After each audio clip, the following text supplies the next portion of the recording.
As the days draw closer and more details are getting confirmed, Starfield is becoming more of a talking point. Now today, I've compiled what I believe are the 5 biggest confirmed details for Starfield mechanics and gameplay. The new details were revealed at the developer Q&A and in my opinion are pretty damn exciting. However, before we do get started, if you have been enjoying the content recently and you would like to show some support on the channel, you can do so through a like and a subscribe. It would be greatly appreciated. There's a lot of content coming up, and if you don't want to miss out, you may want to hit that notification bell as well. But for now, let's get started. Whether you build it yourself or you buy one from the city's Jarl, you have always seemed to have access to some form of homestead in Bethesda games. You always need somewhere to display your bobbleheads, work on your alchemy, even send your companions over to go and relax, because every adventurer needs a home. And from what we've seen, Starfield is no different. Todd and the development team have confirmed that in every major city there will be a home which you can either purchase or be given as a quest reward. This is very similar to the system that they employed in Skyrim, where after doing some questlines in each city, you do gain the opportunity to purchase said property. This is also on top of being able to build your own outposts. What would be intriguing is seeing if there are any mechanical differences between outposts and the homes in the cities, or if it is just a scenery and customization change. Obviously, the outposts you can build from the ground up, with your own spin, modules you can choose from, but the city homes I imagine is purely interior customization. But the fact that they are offering both just shows that they have stuck to both their roots, whilst also giving more access to the players. And as the scale and scope of Bethesda games has gotten bigger, so did the quest lists, both in the main campaign, side quests, and your occasional one-offs, and Starfield appears to be following this very trend. When the devs were asked about the game, they said that they loved finding the content that they hadn't seen yet, or quests that they have forgotten about, over the course of development.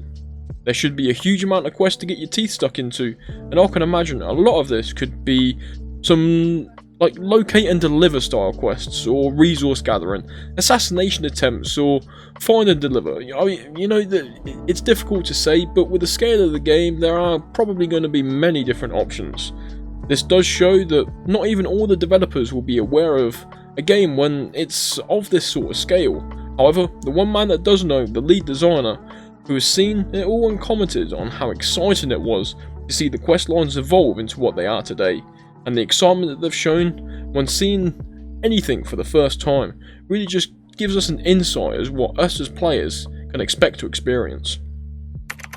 Now, as we all know, shipbuilding has been a key factor, and one Bethesda particularly seem to have focused on with the trailers released so far. However, the devs have confirmed something that I personally believe is huge. With the customization, there are modules which seemingly provide extra possibilities and ways to play the game in a role-playing sense. Basically, there's going to be a smuggling system. The devs have indicated that some items are marked as contraband and are illegal throughout what they have called the settled systems, and if you want to go and sell these items in major settlements, of which could be pretty valuable, you must find a way to smuggle them past the security ships which will orbit different planets, proving that the customization is so much more for the ships than just pure aesthetics. This also means that I personally get to experience a dream of mine in becoming a Ravager, my own version of Star-Lord, basically a space pirate where I get to smuggle, steal, and force my way to riches. And if you have seen in my last video, I explored the differences of Skyrim and Starfield and why this new Bethesda journey will be their best and their biggest. One of the main reasons that I gave was they're adopting a lot of things that made Skyrim so great and implementing them into this world, and it looks like they're doing more than what I initially thought. It will have both a Skyrim and Oblivion-like jail system. There will be several different actions that us as players can take when we've been caught committing a crime. Much like in Skyrim, we can choose to either go to jail or just pay a fine after being arrested. We can also attempt to resist the arrest and run from the authorities. The consequences of this currently are unknown, but I'm sure that we'll find out pretty soon. And the devs have stated that there are laws in the Starfield settled systems. which is a little bit of an opposite to the obvious lawlessness that you was found in the Commonwealth in Fallout 4, and they are looking to explore themes of crime and punishment throughout the game, and I would imagine it will be a big impact in the main campaign.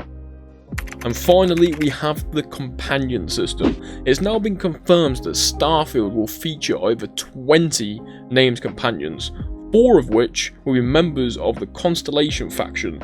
These seem to interact most with the player and are heavily tied to the main questline. Now, the rest of Starfield's companions will have some dedicated backgrounds, perhaps even different questlines attached to the different companion that you choose.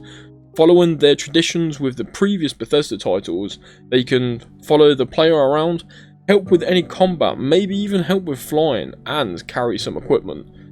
They will also be assigned to any outpost that the player has created, much like you are able to in both the Skyrim and Fallout 4 titles. Now, I don't know about you, but personally I believe that Starfield is shaping up to be an enormous game, filled with many different features that we've seen before, and some very new ones as well.